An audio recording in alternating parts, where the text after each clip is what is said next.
what Vernon got going on. I tell you, man, we trying to, do something different for the 2026. Like, we got new set, new look, new vibe, new feel, I might got some of my old lights on the set, but we got everything new. Yo, y'all in for a treat tonight. I'm telling y'all. Like, I really had to pull some strings to make this happen. Like, this was not no run of the mill, put together. This was real work, man. I had to send about 10 emails just to confirm these dates. She just got off the plane. She just got in. I don't know where she coming from, but I was able to get her, not in studio tonight, but we got her on the phone. And we gonna be, we gonna make this like some couple, like, I guess you call it like parts or episodes, or what they call it. Like, I'm not too sure. Like when you're trying to do more than one, but you might do like a focus point segments. Yeah, segments. Okay. So we're gonna be we're gonna have to make these into some segments for real, so that way people can really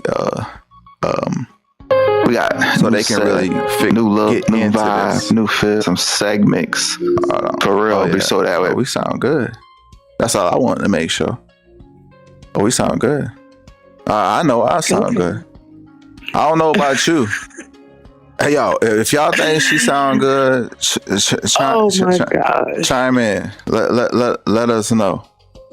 But I don't have that much time, so I'm playing with a time schedule. I'm gonna give y'all a hand clap if y'all made it this far. Oh, let me turn my hand claps up. Oh yeah, trust me, y'all know I love my hand claps, because guess what? If nobody is not clapping for you, you better be clapping for yourself. I don't know why I said it like that. I don't know. I just like, I'm serious. You like, said it with your whole chest, but that's right though. I'm serious. Like, like, 'cause some people, like, you have a birthday, and no one shows up to the birthday party, but you shouldn't be sad if no one's there, because you still should be happy that you made another. Because you was born by yourself. Yeah. And you ain't got no twin. The young people using twin for things that I don't understand. Like, everything is twin, and I be looking like, hold on, I don't see no resemblance to none of y'all. Oh my God. So I apologize.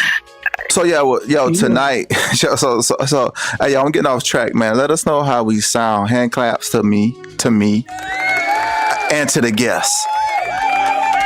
I want to shout out to you, because I want to say thank you, because you, like I said, I appreciate this, because tonight, I might need some healing. So I'm just curious, what made you decide to go into the profession that you're in?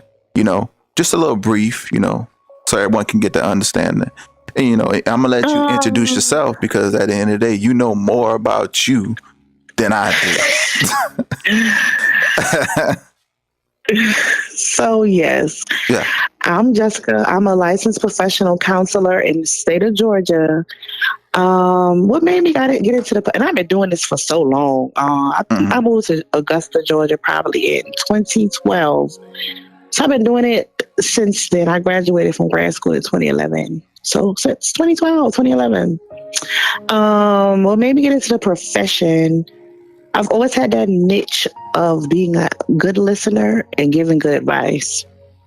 Ever since I was high, always, all my friends, family would always come to me with their problems, and we was going to navigate through them. Back then, sometimes it wasn't the most healthiest ways. Now in my mature adult life, it's more of the healthier advice or stuff that I would give out. And so, and when I went to college, believe it or not, my major was pre-dentistry. I wanted to be a dentist. Although me and my friends always talk about this too, because I went to school to be a dentist and came out a therapist. Totally opposite fields, but I don't even know. I don't think dentistry was my calling. Yeah. And so here I am.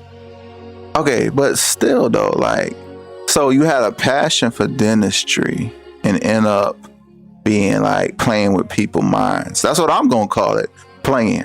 Because you know, to counsel a person, like you're talking to not just the outside, you know, you're talking to their spirit, you know, they physical, they mental, you know, you're talking to everything.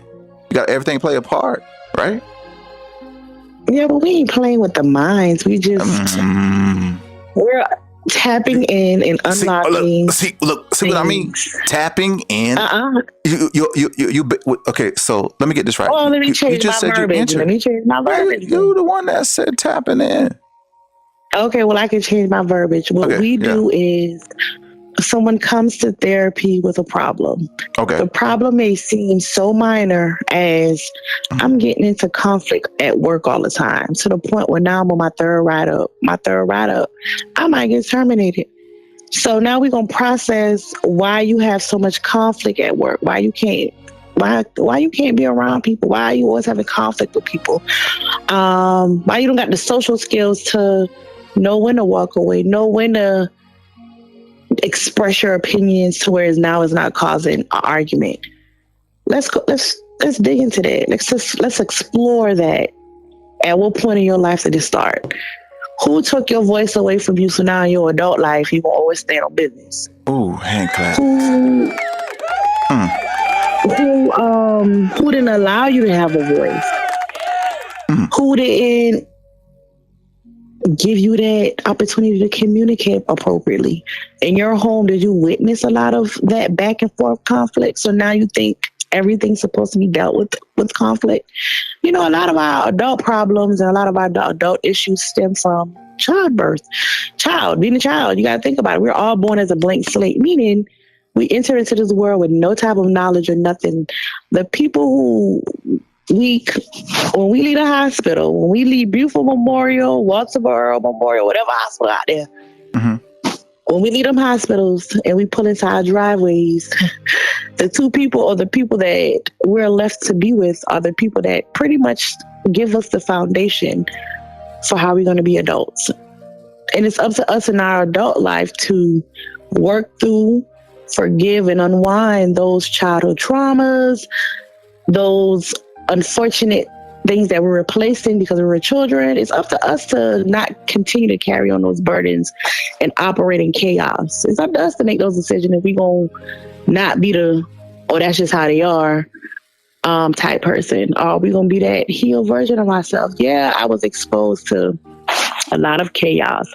Alcoholic mom, depressed mom, verbally abusive mom. I saw my mom get physically abused.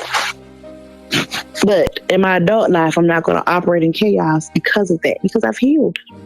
Do you feel like I've done the work that right there, you know, because depending on what age that happens, like I'm not saying you remember, but do you feel like sometimes, you know, you could be so trauma from childhood, even though you're an adult, you still haven't healed? Like, you get what I'm saying? Like, yeah, you are physical. You could be 20, 30, 40, 50, 60, 70 years old. Just because your age, it says older, doesn't mean you haven't healed 5-year-old Johnny. That's belief. So in my career, I work with adults and children. And so what brought me to Georgia was I worked at the prison. The prison system in South Carolina, but I didn't want to live in South Carolina, so I lived in Georgia. And when I worked into that prison system, and I'm not making no passes for nobody, because everybody needs to be held accountable for the poor decisions that they make. AKA, they get the time in prison. And so while in prison, of course, I provided mental health services. And believe it or not, you know, when you think about the mental health stories about that. I got a lot of crazy stories. That's a prison lot, stories. Oh my goodness! Wow, insane. But first of all, them guys, they gonna come in my office, because I was one of those type of therapists where they know they were in therapy. But they didn't know they was in therapy. I made it comfortable. I made them comfortable enough to where they would tell me about 5-year-old Johnny, how 5-year-old Johnny used to get his behind whooped, but just nothing. Cause daddy mad. Daddy coming in the house and whooping everybody's tail. So now that's What? 5-year-old Johnny now in prison for doing the exact same thing that was done to him when he was 5, and he never correlated. Nobody never put that 5-year-old Johnny in therapy. 5-year-old Johnny got removed from his house, right? Because somebody finally saw the remarks on 5-year-old Johnny and put Johnny in he was come awarded the state, and now 5-year-old Johnny found a foster parent. To the state eyes, that foster parent, and I'm not knocking no foster parents. My hats go off to every foster parent Hand clap opened their home to children. Yes. Shout out to them. They doing it. Their jobs is not. Shout out to the foster parents. Seriously. But you have some foster parents, believe it or not, to the eyes of the world and the state, they're perfect. But 5-year-old Johnny now ain't getting his behind whooped no more. His mental is being whooped, because you got him in the house with this lady who, if I sneeze wrong, she yelling and cussing me out. She talking to me crazy and pouring into me. So now 5-year-old Johnny is at 10 now, and 10-year-old Johnny now is in the schoolhouse cutting the fool, because now he done been removed from one abusive form to the next. So question: Do you believe that? No, so some people like to say there's no such thing as bad children, like they just circumstances. You know what I mean? Like, you one of the ones that believe that? Yeah and no. Yeah, because I work with children too. So yes and no. Because I've seen children come from upstanding homes, like, and they're still, yeah. I feel like, that's when it comes to asking the right questions, doing dating, having children, everybody, because our DNA plays a part into a lot of these things. Our chemical makeup, you might not have it, but you might carry the gene for it. You meet a woman who has that gene, the active gene, now y'all get together and boom. Y'all, you know what I'm saying? So you just, those questions, that's why it's very important to ask. So let me go, meet the family first, so to speak. Oh wow! So you start having kids. Talking about the whole meet the family thing, like I want to see the aunties, the cousins, both sides. I want to go. If y'all got 2 generations, I'm coming to the cookout. I'm talking about, I want to be right there, because I need to see what my child's gonna become a product of. I'm trying to figure out, like, what you had working in the prison. You know what I mean? Do you feel like being behind the walls, like, is it the same mental challenges or stories that you heard with a person that's free, Oh, yeah, of course. Yeah. Because you have people who hold professional positions who, if you sit down and hear their story, it'll break your heart. And you just look at them and you be like, dang, so you went through all that, but here you are. Because 5-year-old Johnny might be in prison, but then you got 5-year-old Johnny who's a CEO of a Fortune 500 company. Oh, and wow. How CEO Johnny acting might not be as to the extreme as Johnny in prison. CEO Johnny got everybody scared of him at work. Micromanaging, talk to employees crazy, don't give out bonuses, I call those type of jobs the slave ship. You know what I'm saying? Mm-hmm. So you can have those things. They can still be amongst us and successful and still operate in chaos. Wow. Because of those unhealed childhood wounds that again, we're all was born a blank slate, and we got predisposed to stuff that we weren't supposed to. Secondary trauma is what you call a child witnessing abuse. Secondary trauma. The mom getting traumatized. The child getting that secondary trauma because they're seeing it, they're hearing it, they're witnessing it, they're around it. Oh, wow. Well, I mean, I think I think I saw statistics. It says, the identifier of a child that goes through trauma is broken homes. Like, one parent not there. You know what I mean? I was fortunate to have my father. Some kids can't say that. All the way from my kindergarten years all the way to my high school years. You know what I mean? Like a constant, you know? That makes a big difference. Yeah, I agree. You got, you got the healthy, and healthy, when I say healthy homes, the healthiest for you might not be healthy for me, might be healthy for the neighbor. Yeah. But you got those homes where, okay, 2-parent, ideal, everybody carrying their weight, everybody doing what they're supposed to do. And those kids leave that home and they continue those type of healthy, they continue to create those healthy homes. For their children, and their children create for their. Then you got those other now, again. It's like a double-edged sword. Like, even though it could be a healthy 2-parent home, because that's like, okay, that's beautiful. 2-parent home, man, woman, blah, blah, blah, blah, blah, blah. Just because that there doesn't mean that it is successful. I don't know. I don't what consider it to be successful, you know, because they got the home job or, you know, the American dream. You know what the American dream is? What? Big house, the fence? white picket fence house. Yep. 2.5 kids. I'm still trying to figure out what 2.5 is. But I don't want no picket fence. I'm sorry. Nah. I want me some fence though. I like a fence, but not a picket fence. Like I feel like picket fences are cool, but I want something a little different. Like, you know, maybe like some big pole type deal. I don't know. That's just me. But that's that's the American dream. You know, everybody. Yeah. Oh well, I guess so. But then you got those other homes where, although it's looking like the American dream, because, you know, one thing about people is people thrive on image. To the world, it's the American dream. But inside that house, it's hell. Ooh. And we think it's good until one day little Johnny goes sit in the office and crying to his counselor about all the stuff that he's going through at home, you know? And the counselor looking like, wow, who would have thought? I mean, it's like I said, it's like, I don't know how you do that though. Like, to be able to listen to the stories of the children, because like, you might be looking at them like, okay, I can't believe that you are going through that type. You know what I'm saying? Like, you got a 8-year-old, 9-year-old talking to you. You like, ain't no way.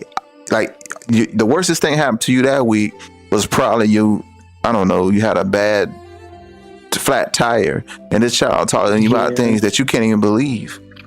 You know? Listen, I'm gonna tell you what. Yeah. I went from the prison to then now I'm working with children in the same capacity. Prison, kitty jail, kitty prison. Hold on, they got a kid prison. When you say kid prison, you talking about like 6-7-year-old? Or you talking about like teenager? Now so they would never. The only way they'll ever. I can't speak for South Carolina. Well, South Carolina a little bit different than Georgia, but in Georgia, they have what they call a regional youth detention center. That's like a jail. They score them, and that can determine if they go into the facility. Now, if they're at least 13 or older, they can go to the facility. 13 and under, they gotta is a little different for them how they handle them, unless they commit one of the 7 deadly sins. If they could murder somebody, armed robber somebody, all bets is off the table. Especially if they murder somebody, they can lock them up. They've had a child that got locked at a very, very young age in Georgia, but they can lock them up when they're young. That's crazy, bro. But I'm gonna tell you, when I left the prison, of course I'm a woman of faith, and so it was one of those, God, what do you want me to do? I went from beauty industry to now being a therapist. Excelled at, everything. So now, God, what do you want me to do? And so he led me to the corrections, and from adults to kids. And I remember the first day of the job, true story. I had to do an assessment of a child that was 12.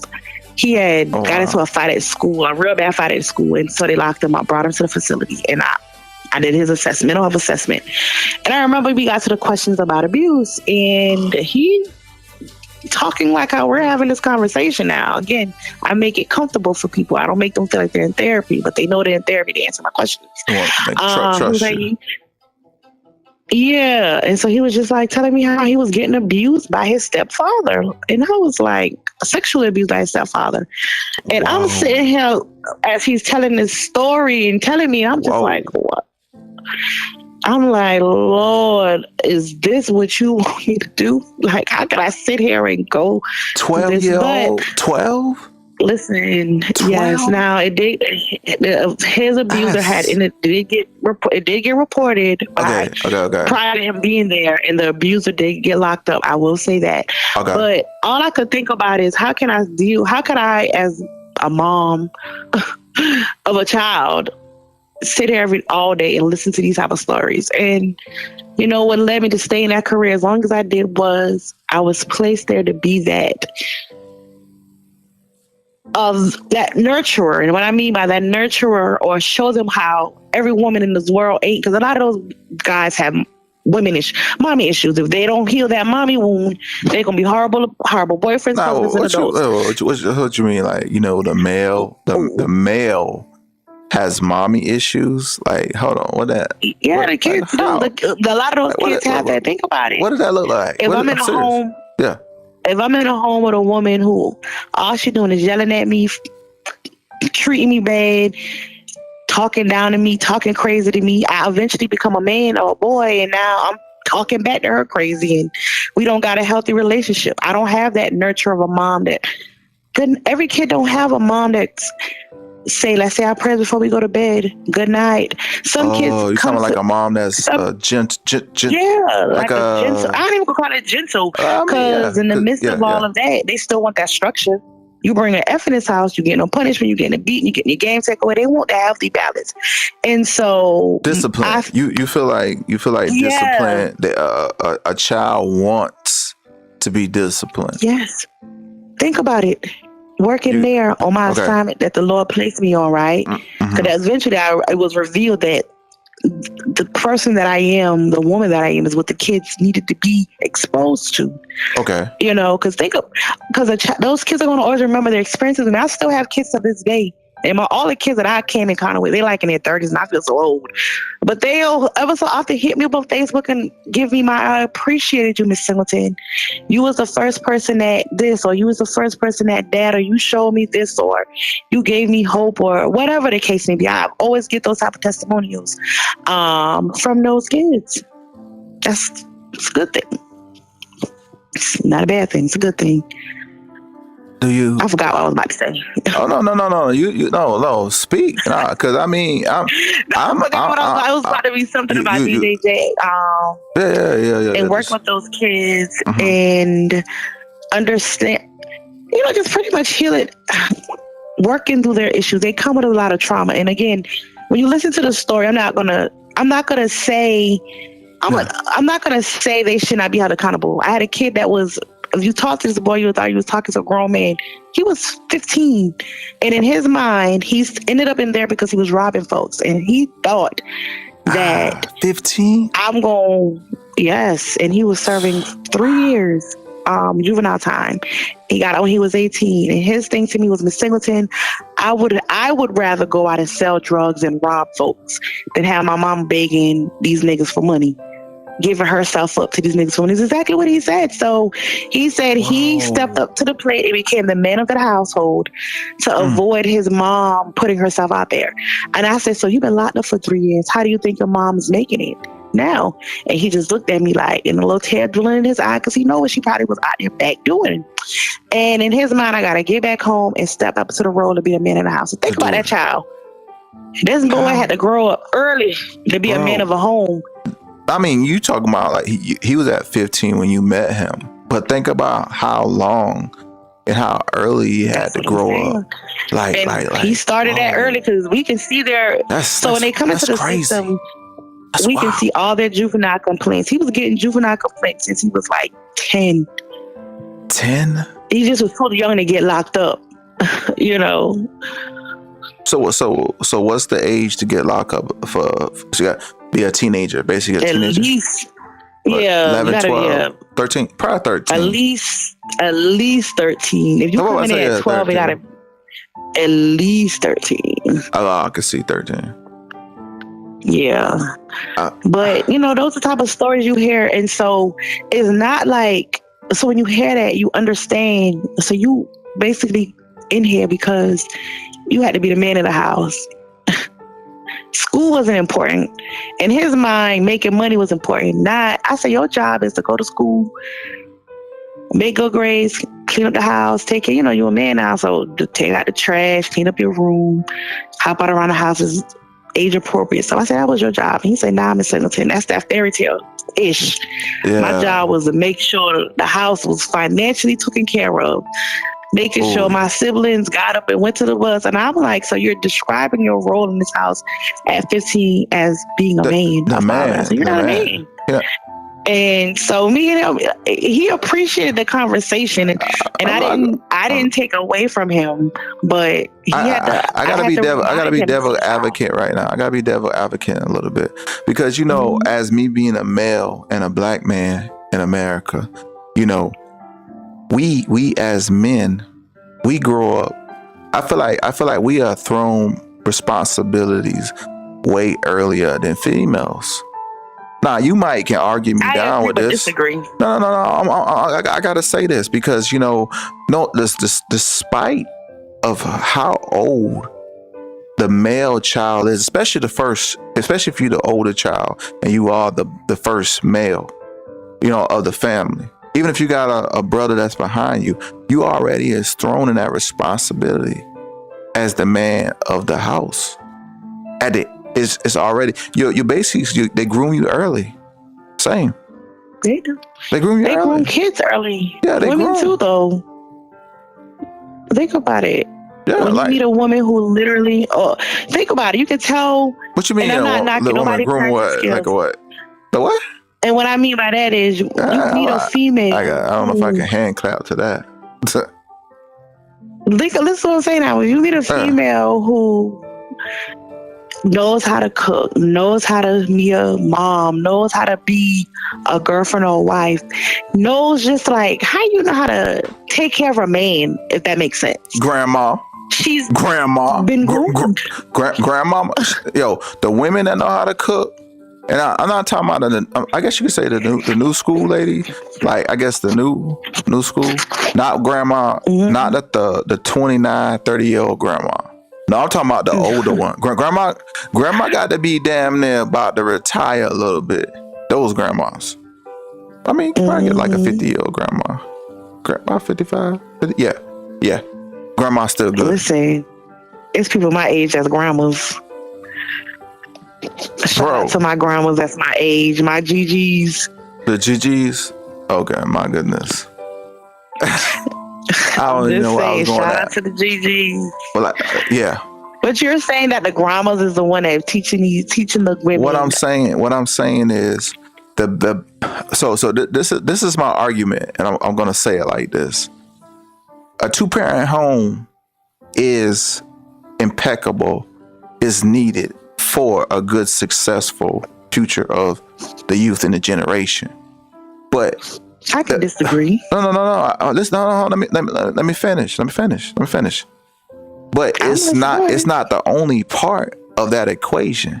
Because see, remember, the 2-parent home has to have a good backing, meaning grandma and future. You feel me? So what I'm saying is you got to have both of those things almost working together as a big a village, like an extension, like real close. Like we gotta get, like I feel like what I'm saying is we gotta get back to real family, like almost like I agree, where it's not this person over here and that person over there and that person over here. Like we almost need to be back to big houses, big families, big properties, big families, like that real village vibes. I'm serious, because that right there, what made sure the 2-parent home survived as a 2-parent home, because grandma and granddad was closer. Mom.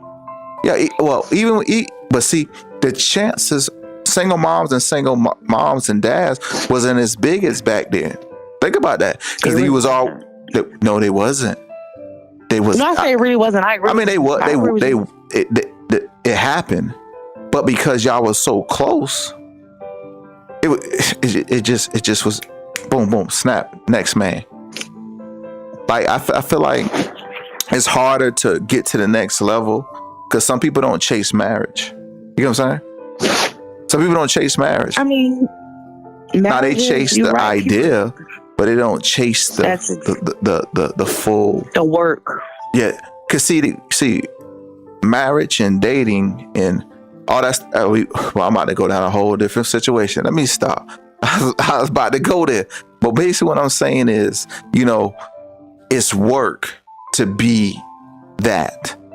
And when I say work, meaning you gotta have compromise, you gotta have communication, patience, understanding, and you also got to be able to disagree to agree. Because sometimes you can't be right.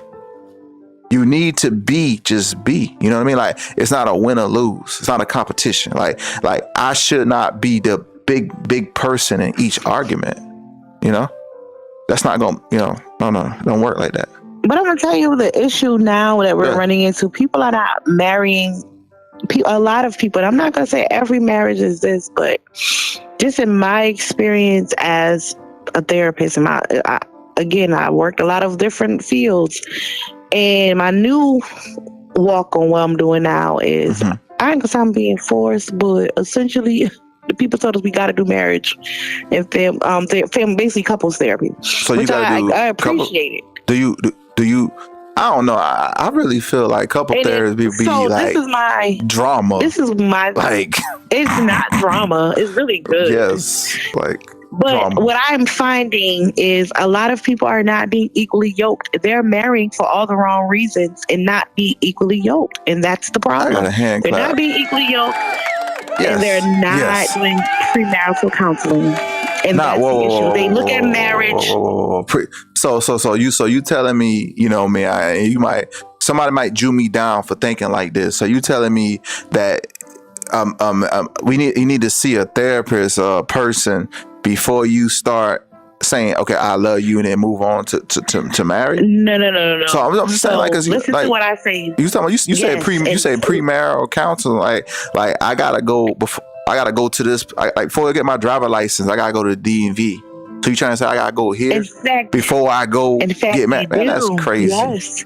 Nah, it's not. I disagree. I'm gonna tell you why it's not crazy. Listen.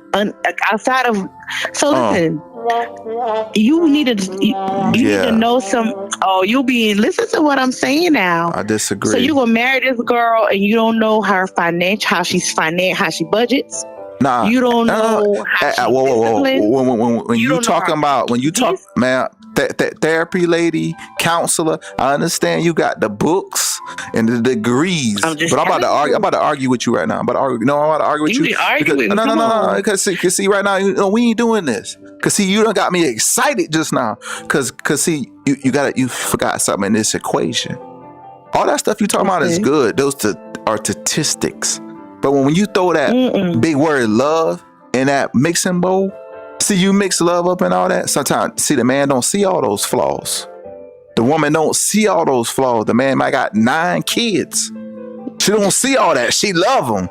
You get what I'm saying? Yeah. And guess what? Yeah. Guess what? Guess what now? You want to hear you want to hear the next part to that? Oh my God. Yeah, you throw that big love around. Go ahead, counselor lady. That's your name tonight, counselor. I'm sorry, professional.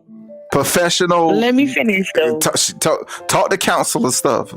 I've got my blood boiling. Listen to what I'm saying now. Let me put the icing on the cake and cut the cake with a little ice cream on the side. Jesus. So that you throw that big word love around, right? You don't in the pot, love in the pot. We not doing premarital counseling. What we doing if I love you, right? So guess what? Yeah. The divorce rate gonna be lower. The cheating will be lower.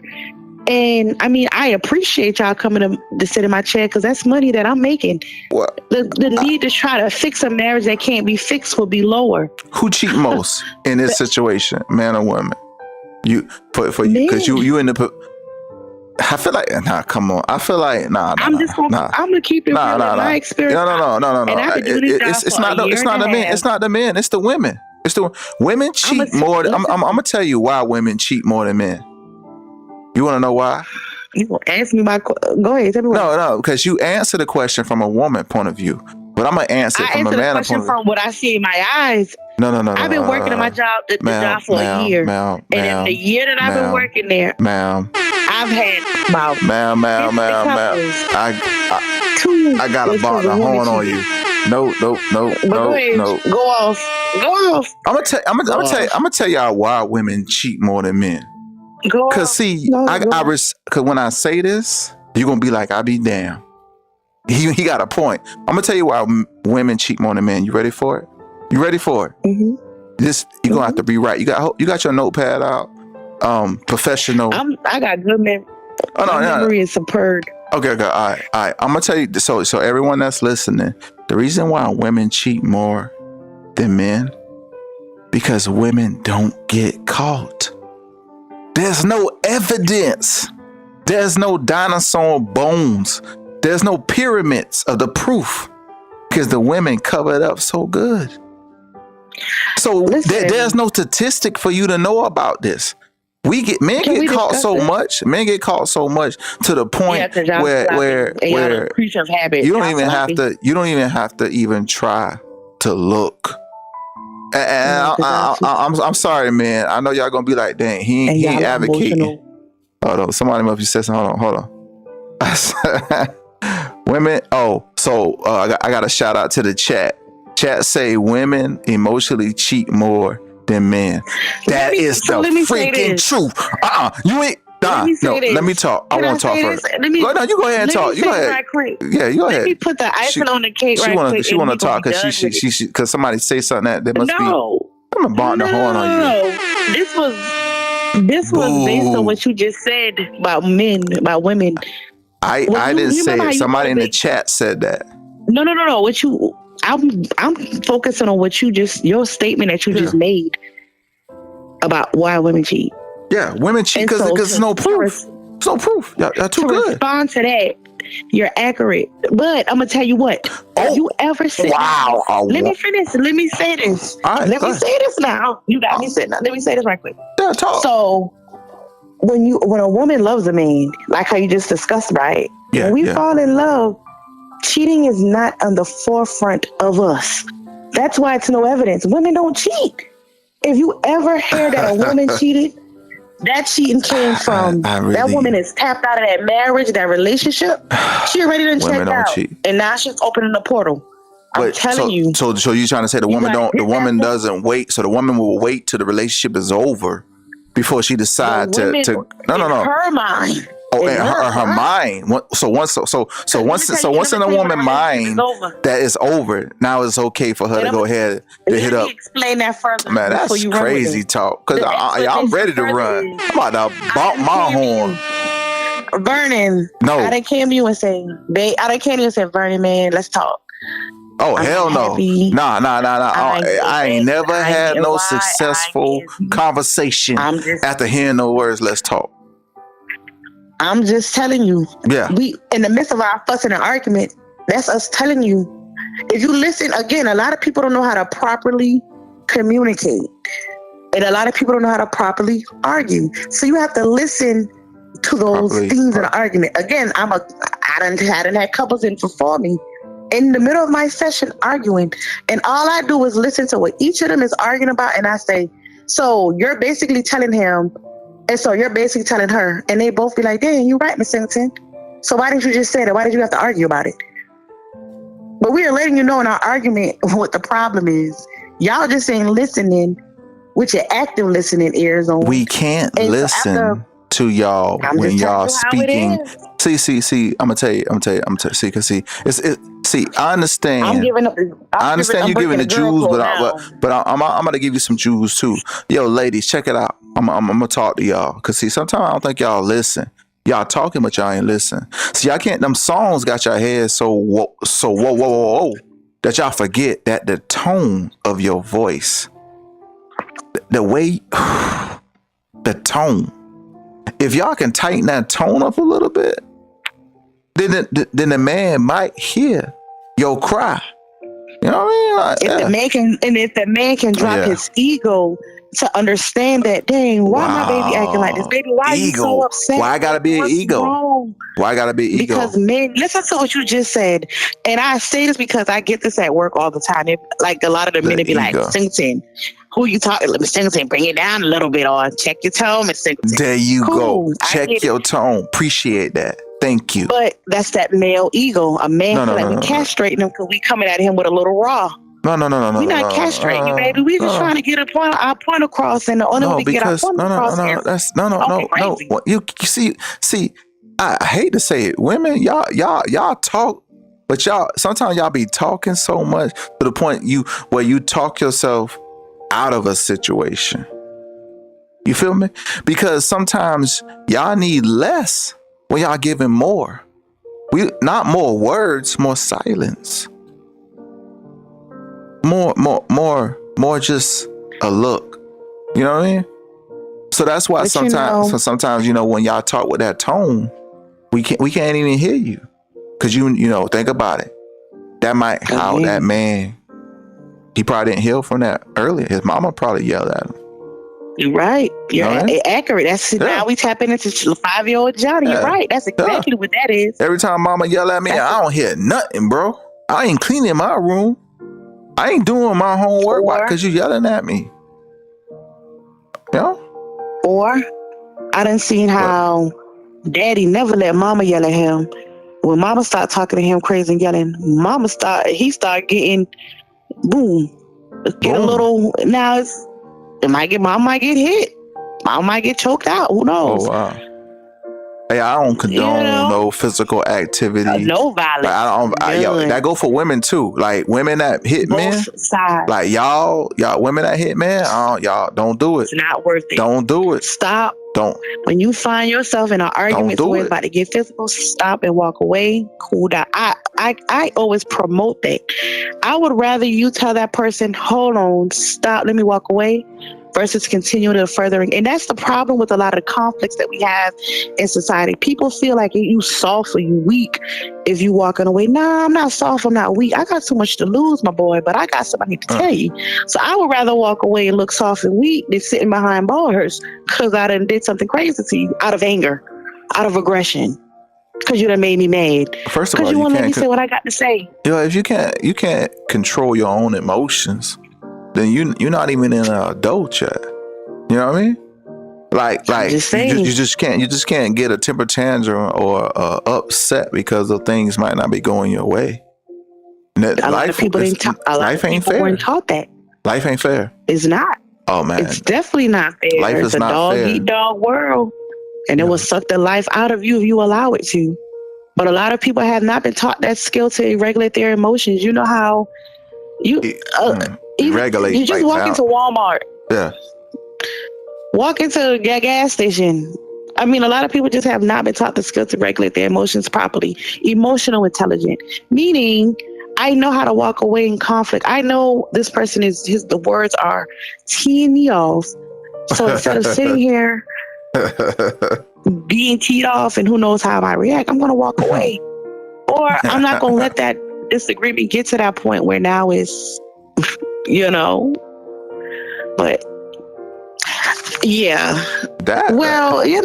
It's getting late now for me. Oh yeah. It's been real, and that's been a good conversation. No. I feel like I learned something. I feel like I learned something, even though I disagree with a lot of the stuff that you said. But that's why I say this gonna have to be in sagas or seasons segments. Segments. Because at the end of the day, I'm an advocate for my brother, my men, and I feel like you was batting for my ladies tonight. Yeah. I am not. I'm all about. You sound like a womanist. I'm not for nobody. A womanist. I think I said a womanist. Yeah. A feminist? Yeah, feminist, womanist, it all the same, man. I'm neither of those. It is, and I'm not none of them. I just advocate for what's right, and it's women voice have been silenced too many times for like nothing, and so yeah, that's all I'm gonna say right there on that. Well, but again, I'm on the right side of right. But the moral of the story this evening is we definitely have to tap into healing those childhood wounds. We can't continue to allow that to be an excuse for our operating in chaos and dysfunction in our adult life. We can't continue to let that be an excuse. And so just, healing those childhood wounds, talking to somebody about it is nothing wrong. You're not weak. You're not soft.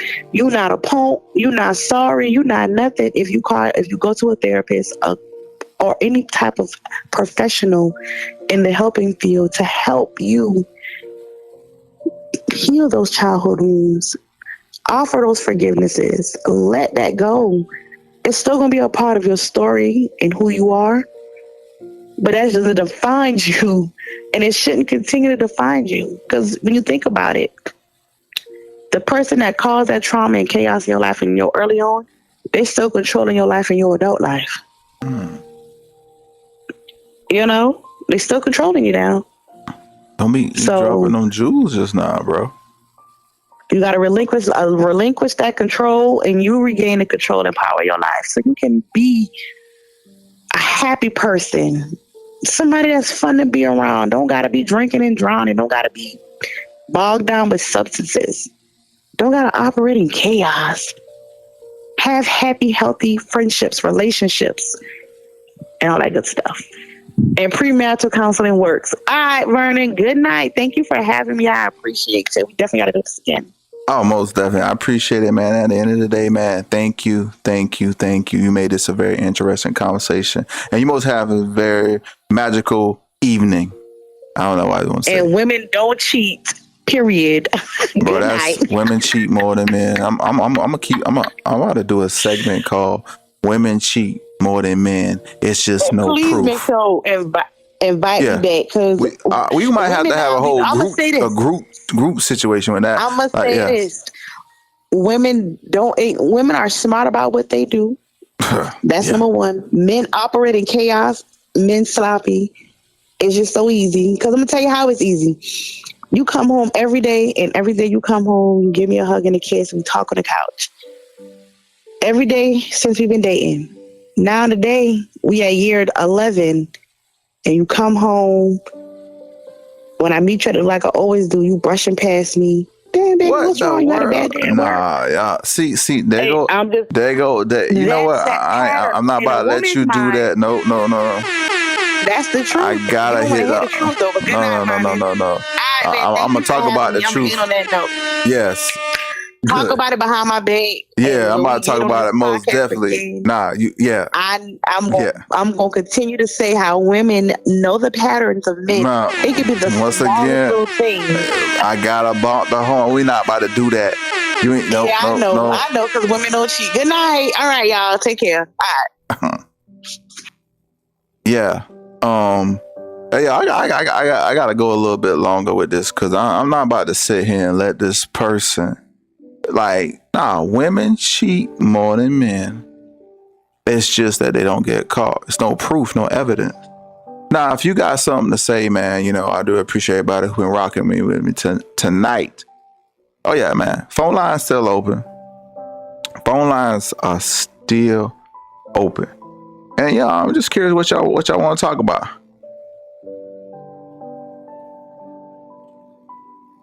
We are most definitely. Oh yeah. We rocking out tonight, man. Yo, shout out to my man who been commenting too, man. I appreciate your comments. Appreciate that.